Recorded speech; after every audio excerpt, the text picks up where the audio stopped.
យប់នេះមេឃខ្មៅត្រជាក់ខ្លាំងណាស់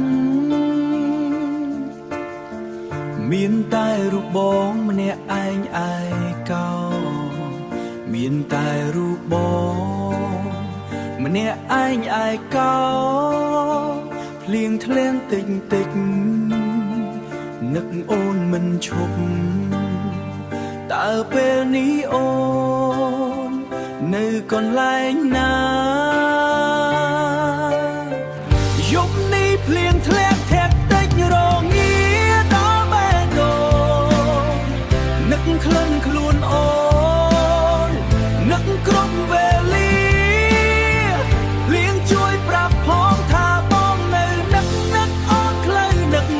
អូនខ្លាំងណាស់ម្ចាស់ជីវិតបងនឹកអូនខ្លាំងណាស់ម្ចាស់ជីវិតបងម្ចាស់ជីវិត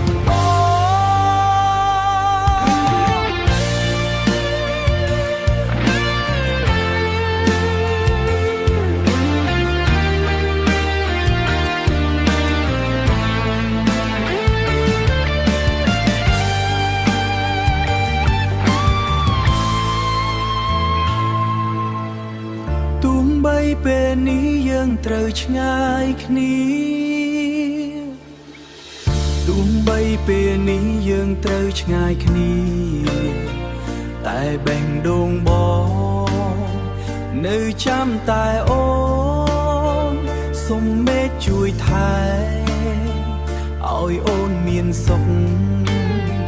កុំឲ្យមានទុក្ខដូចជារូបបង